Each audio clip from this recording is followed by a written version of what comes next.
예, 안녕하세요. 안녕하세요. 예, 이제 고전학당 1회 3강. 이제 역사서에 있는 내용을 한번 들춰보는 겁니다. 그러면, 뭐, 보다시피 똑같이, 이 광개토, 태왕비입니다. 근데 지금 네이버 보면 다 대왕이라고 되어 있더라고요. 대왕. 근데, 삼국사기는 다 대왕으로 되어 있어요. 광개토 대왕.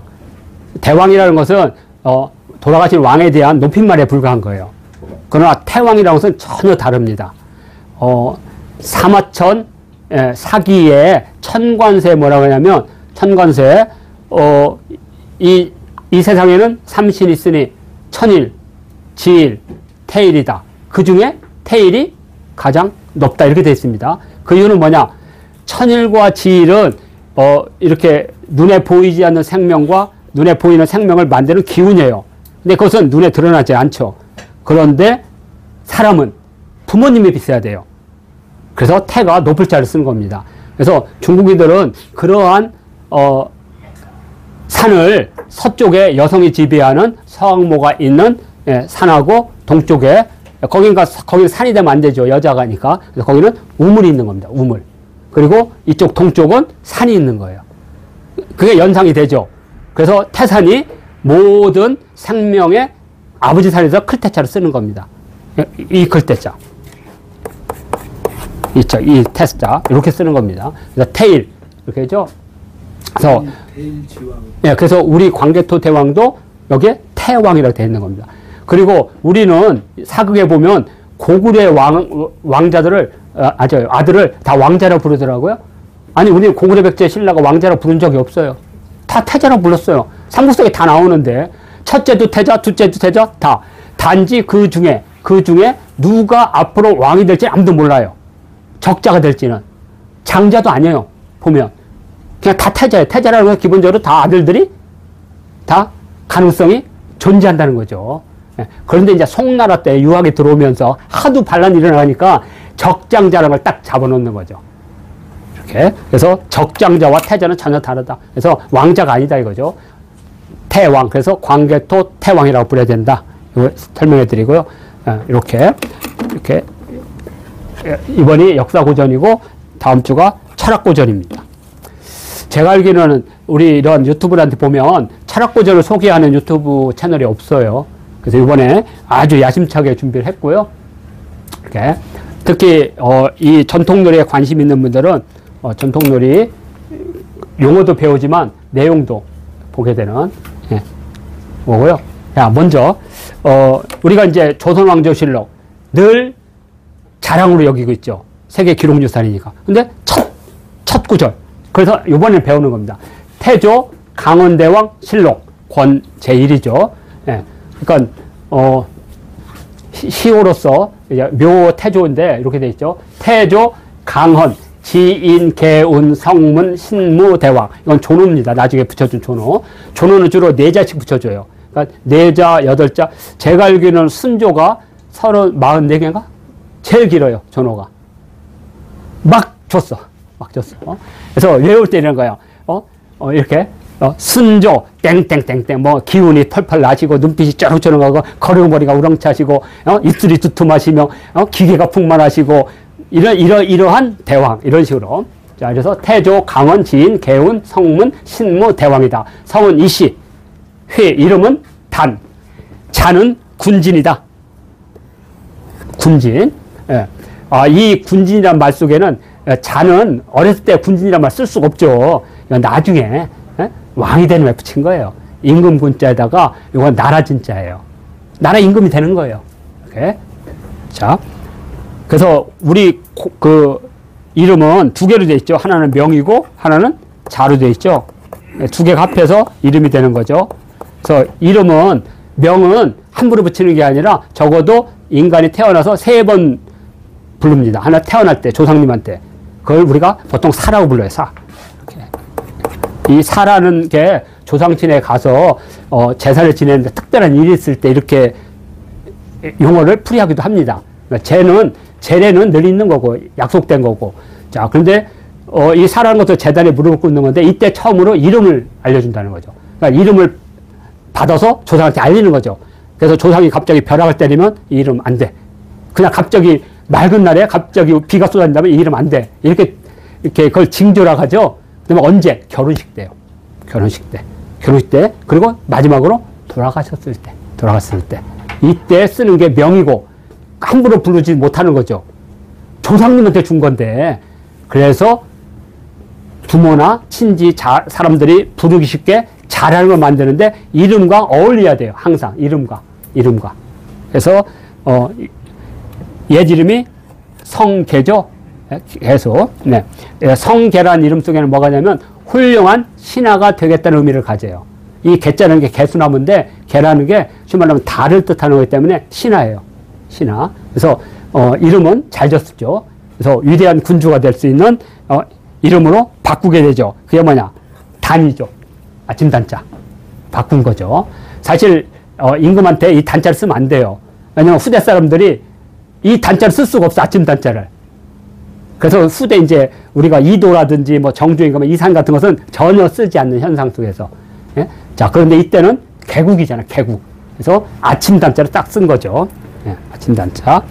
그리고 호는 송헌입니다. 이 송헌이라는 말은 우리가 용비어천가에 보면 정도전이 함흥봉궁을 찾아가서 쿠데타를 꿈꿀 때 그 앞에 소나무를 보죠. 그때 그 소나무를 보고 아, 이 사람이 뜻이 있구나. 그리고 군사들의 기계를 보니까 근데 이성계는 그때 부인을 했죠. 그렇지만 정도전은 준비를 했죠. 그리고 위화도에 갔다니까 때가 이때 돼서 설득하러 가서 결국에는 회군을 하게 되는 그때 나온 게 송헌이죠. 얼마 전에 드라마 중에 원경이 나오는데 거기에 하고 있죠. 거기에 소나무가 이렇게 쫙 나오더라. 야, 어디서 찍었는데 정말 멋있더라고요. 바로 이성계 함흥봉궁 그림에 그 소나무가 그려져 있죠. 이렇게.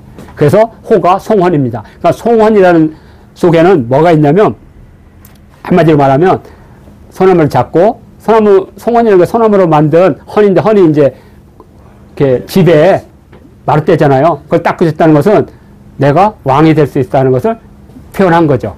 그래서 이 이름 속에 다 드는 거죠. 그래서 전주의 대성이다. 이게 바로 첫 번째입니다. 그러니까 이성계에 대한 첫 번째 기록이 조선왕조실록의 첫 번째 기록이라고 이것만 이렇게 알고 있으면 돼요.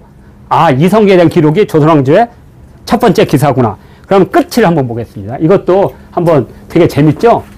자, 여기 보면 여기 병자년 쭉 보면 이렇게 쭉 보면 무인년, 강제면 쭉 해가지고 이때 대왕대비전에서 흥선군, 그죠? 흥선군에게 명해서, 그죠? 흥선군의 적자키 아들, 적자 제2자 두 번째 아들, 그러니까 적자인 두 번째 아들에게 사위, 그죠? 왕위를 잇게 하였다. 그래서 영의정 김좌근 도승지 민진상을 보내서 잠저에서, 그죠? 여기 잠저에서 이렇게 봉용해서 모시게 했다. 그렇게 해서 이제 철종의 시대가 끝이 나고 고종의 시대가 오는 거죠. 예, 그러니까 우리가 딱 보면 이게 얼마나 중요한지, 우리 조선왕조실록의 마지막이 고종의 등극이구나. 요 정도만 알아도 될 것 같습니다. 이렇게. 자, 그래서 자, 그 다음에 이제 또 하나, 훈민정음에 관련된 겁니다. 훈민정음에 관련된 것은 두 개의 기록이 나옵니다. 조선왕조실록에. 그런데 나중에 훈민정음 해례본이 나와요. 그래가지고 우리나라 한글날이 세 개가 생긴 거예요. 지금 우리가 쓰는 10월 9일은 훈민정음 해례본에 해서 상한이라고 되어 있죠. 상한에 맞춰서 10월 9일로 붙인 거예요. 왜냐면 9일이 그 상순의 끝날이니까. 그래서 10월 9일. 근데 그 왕조실록을 보면 사실은 이날이 되면 안 돼요. 그래서 한번 보겠습니다. 여기 볼게요. 훈민정음을 창제하다. 이날이 뭐냐면 12월 30일이에요. 12월 30일. 그러니까 당연히 이날이 훈민정음을 창제했다고 그랬잖아요. 반판이 아니라 창제. 자, 그래서 요 날이, 근데 요 날을 지금의 태양력으로 바꾸니까 1월 15일이 돼요. 1월 15일이. 그래서 북한의 한글날은 1월 15일이에요. 그러니까 이 사람들은 조선왕조실록의 근거에서 한 거죠. 정확하게. 자, 그런데 이 기록 말고, 그죠? 이날에 임금이 친히 언문 28자를 지었다. 그죠? 쭉쭉쭉. 그래서 여기 마지막에 훈민정음이라고 한다. 그러니까 여기서 중요한 것은 이달이 세종실록 102권, 세종 25년 12월 30일. 그래서 이것을 태양력으로 지금의 달력으로 바꿔서 1월 15일을 북한은 조선 글날이라고 해서 현재 기념하고 있고, 그럼 우리는 언제냐? 자, 이거 제일 중요합니다. 여기 보면 3년이 지난 세종 28년 병인 9월 29일. 그러니까 이때 양력을 환산하지 않고 이날을 그대로 해서 최초의 한글날을 만들게 됩니다. 자, 우리가 그 한글 답사할 때 늘 얘기하죠. 우리 조선학회에서 최초로 한글날을 설정할 때는 이 기사를 가지고 했습니다. 그래서 9월 29일 날을 한글날로 했어요. 한글날로. 그래서 계속 한글날을 기념했어요. 하다가 해방된 후에 해례본이 등장하면서 우리 10월 9일 한글날을 국립국공일로 바꾸면서, 국경일로 바꾸면서 10월 9일로 바꾼 겁니다. 그러니까 이 기록을 보면 12월 30일에서 1월 10일로 바꾼 거, 그 다음에 9월 29일, 그리고 10월 9일. 세 개의 한글날이 있다. 그래서 이 정도는 우리가 알고 있어야 된다. 한글 최소한. 이달 훈민정음이 이루어졌다. 예. 자, 그러면 도대체 이게 뭐냐? 이제 앞에는 훈민정음을 창제했다 그러고, 이때는 훈민정음이 이루어졌다. 그래서 지금 학계에서는 이쪽에는 글자를 만들었고, 이 글자에 대한 그 책이나 이런 거에서 어떤 제작법, 이런 것들을 이날 완성한 거 아니가. 그러니까 이 말하면 규범이죠, 규범. 그러니까 창제는 3년 전에 했는데 이걸 가지고 집현전 학자들한테 논리적으로 이것을 써라. 이게 3년 걸렸다는 거예요. 그리고 반포를 했을 거예요. 그죠? 그러니까 이날 반포했는지 아니면 이날 이후에 어느 정도 지나서 반포했는지, 그러면 아마 며칠 지나서 반포했을 가능성이 많습니다. 근데 반포처를 어디를 보냐? 당연히 근정전입니다. 그러니까 조선시대 때 모든 교서는 근정전에서 발표하게 되어 있습니다. 그러니까 한글이 창제되고 이것은 집현전을 했겠지만 반포되고 이것은 아마 근정전일 가능성이 높다. 이렇게 보면 됩니다. 자, 그리고 이제 훈민정음이 우리 정식 나라 글자 국문이죠. 국문이 된 날도 무지 중요합니다. 많은 사람들은 해방 이후에 한글이 우리 국문이라고 생각하는데 사실은 조선시대 때 고종임금 때 국문이 탄생하게 됩니다. 여기 보면 이게 고종 실록에 보면 이것은 이제 우리 조선왕조실록으로 편입되지 않은 고종 순종실록입니다. 거기 보면 고종 31년 1894년 근데 칙령 제1호에서 8호까지 하는데 그 중에 칙령 1호입니다. 되게 중요해요. 그러니까 대한제국 고종이 이 연호를 개국으로 바꾸고 칙령을 내렸는데 정식으로 이제 황제가 된 건 아니고 연호를 개국으로 바꿨는데 여기 보면 칙령 제1호 내가 제거한 공문 방식제를 반포하게 하고 종전의 공문 반포 규례는 오늘부터 폐지하고 승성을 공사청에서 아울러 없애도록 하라. 그리고 14조에 뭐냐 법률 칙령은 모두 국문을 하고, 그럼 이 국문을 한자로 이해할 수 있죠. 근데 한자가 아니라는 것은 뒤에 나오죠. 그 뭐라고? 한문으로 번역을 붙이거나 국한문을 혼용한다. 그러니까 이게 되게 중요하죠. 국문, 한문, 국한문. 이게 최초로 반포가 된 겁니다. 그럼 이 반포를 여기서 끝이면 안 돼요. 어디요? 종묘로 가야죠. 종묘에 가서 서고를 해야 되죠. 그때 서고한 것이 바로 홍문입니다. 저기 홍범 14조예요. 그러니까 최초 홍범 14조가 국문으로 된 조선시대 한글 국문서가 되겠습니다. 최초의 국문서. 자, 여기 빠졌구나. 하여튼 너무 많은 것을 이렇게 붙일 수가 없어서 그때 홍범 14조를 가지고 종묘에 가서 최초로 국문으로 서고한 거예요. 그러니까 되게 중요한 거겠죠. 이 기록 자체가. 그러니까 종묘는 우리 한글이 나라글이 된 공식 장소이자 공식 문서가 반포되는 날. 아니, 저는 이제 종묘 답사하시는 분들이 요런 정도는 좀 해줬으면 좋겠어요. 적어도. 우리 쓰는 한글이 해방 이후에 만들어진 것이 아니라 조선시대 때 정식으로 국문으로 반포했고 그것을 종묘에 서고했다. 요거. 이렇게. 요 날이 다 있네, 여기. 1894년 11월 21일. 이렇게 보고요. 자, 그러면 요거 보겠습니다. 우리가 역사 고전을 볼 때는 해석이 중요하다 그랬죠. 그런데 이제 이때 당시 백제가 우리 역사책에서는 이제 백제가 해외 영토를 개척하는데 이때 이제 근초고왕 때부터 해외 역사가 시작되거나 고유왕 때부터 해외 영토가 시작되는데 우리 역사학계에서는 이걸 인정하지 않죠. 왜 자료가 없으니까. 왜 우리 삼국사에도 없어요. 근데 삼국사에 딱 하나 이런 이상한 기록이 하나 나오는 거죠.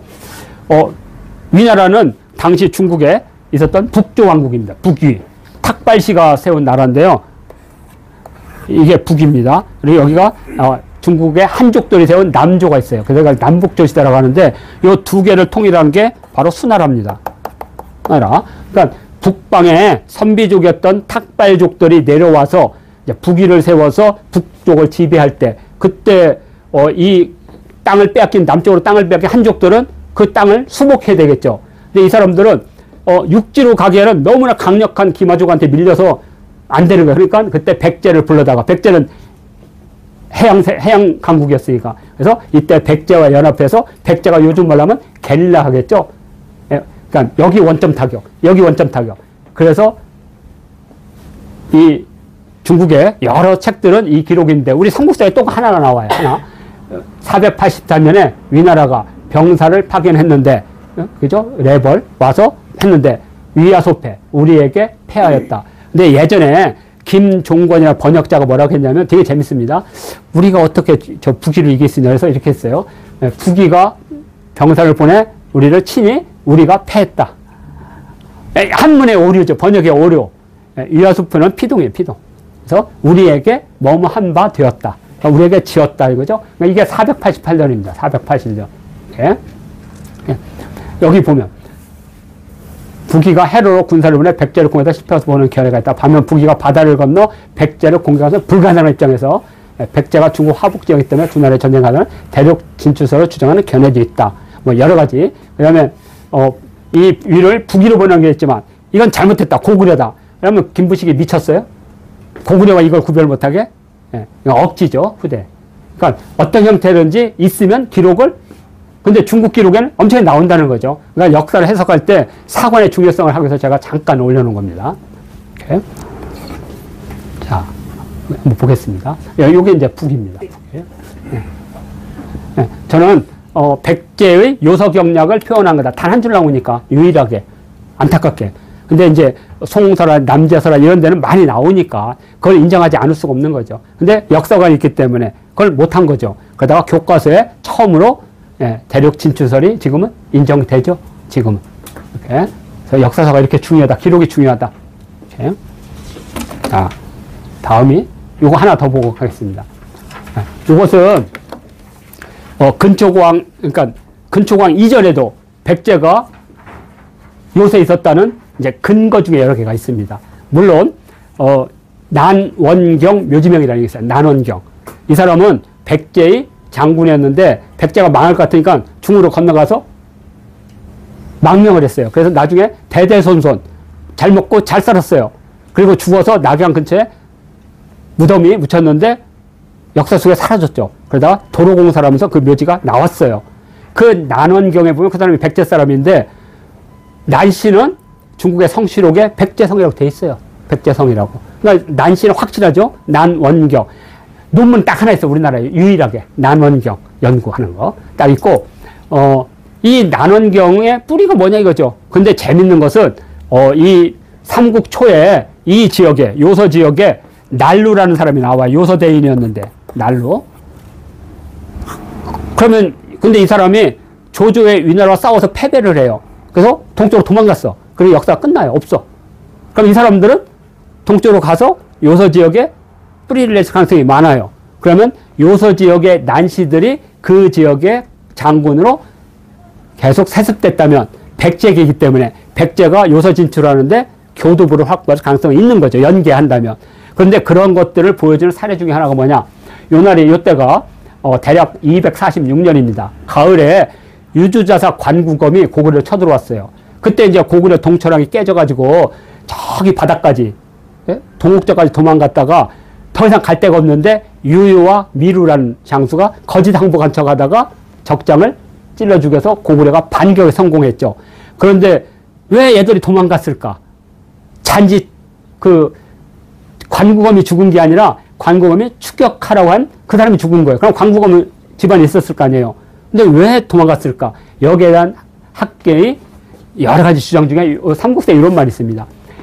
240년 가을에 조조가 세운 위나라의 유주사 관구검이 낭랑태소, 삭방태소들을 데리고 고구려를 쳤어요. 그러면 낭랑이 평양에 있다 그러면 이렇게 갔을 거 아니에요. 이렇게. 근데 이건 말이 안 돼요. 왜 안 되는지 알아요. 자, 낭랑이 요소에 있다면 유주자사가 관장하는 요소 사람들 지금 고구려 치러 가요. 그럼 이거 텅텅 빌 거 아니에요. 이걸 보고 아직 고구려와 백제는 그래도 형제간이라는 아직 전쟁이 안 일어났으니까 200년 되는. 그러니까 이걸 소식을 듣고 어떻게 아니면 요소에 있는 그 교두보가 연락을 했겠죠. 그래서 이때 진충을 보냈다는 거죠. 좌장군 진충을 보내서 낭랑을 했다. 그러면 좌장군 진충이 평양을 친 게 아니고 요소를 쳤다는 거죠. 그러면 어떻게 됐어요? 유주자사의 본거지가 털리는 거잖아요. 그러니까 자기가 파견한 장군도 미루와 유에서 죽은 데다가 후방은 공격당하고 이제 전방에서 공격당하니까 어떻게 됐어요? 그냥 냈다 돌아온 거겠죠. 이렇게 보는 겁니다. 그리고 다른 데는 낭랑 유민이 아니고 변민이 아니고 낭랑 서현이라고 돼 있어요. 그러면 평양을 보면 서쪽에 땅이 없어요. 땅이. 바다잖아요, 바다. 근데 요서라고 하면 달라지죠, 뜻이. 자, 무슨 뜻이냐면, 자, 이게 요서면, 낭랑의 서쪽은 다 이게 되겠죠? 그래서 이 글자를, 이걸 부어서 유출을 하는 거죠.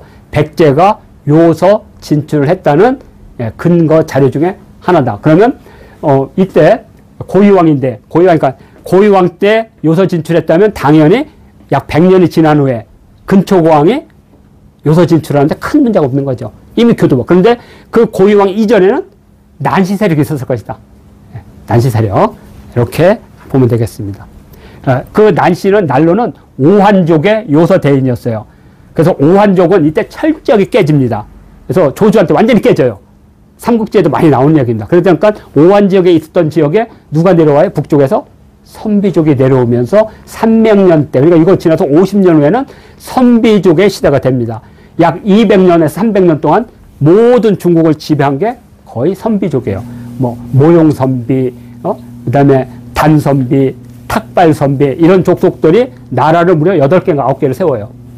자, 그래서 이 기록을 통해서 우리는 백제의 요서 진출을 유추할 수 있다. 이렇게 보면 되겠습니다. 자, 그림으로 보면 대략 이겁니다.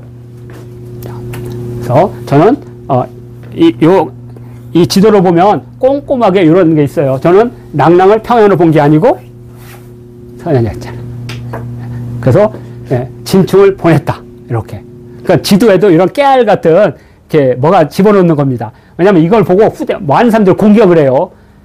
너는 식민사관에 쩌들었다. 뭐 이런 거. 그래서 그걸 그거 아니다. 이러이러한 관점도 있지만 저는 사실 서안평도 여기로 본 사람이 있는가 하면 여기로 본 사람도 있어요. 그건 관계가 없습니다. 중요한 것은 저는 낭랑 서현을 여기로 보고 있다는 관점일 뿐입니다. 그리고 이것은 여기 한국 통사에 이렇게 잘 되어 있습니다. 246년. 이렇게. 그래서 이때부터 백제가 해상왕국으로 발돋움한 최초의 사건이다. 이렇게 역사를 평가하는 거지 역사적 사실을 확정하는 건 아닙니다. 끊임없는 관점을 만들어야 돼요. 역사적 관점이 죽으면 그건 파시즘하고 비슷한 겁니다. 다양성이 있어요. 스승님이 하는 역사관을 틀리면 틀리다고 하고 스승이 받아줘야 돼. 근데 그걸 안 해주면 이게 바로 학문 독재인 거죠. 우리나라에서는 역사나 철학이 너무나 강력한 파시즘이 존재하는 거죠. 저는 이것을 깨야 된다고 보고 있습니다. 자, 이렇게 해서 세 번째 강의를 마치도록 하겠습니다.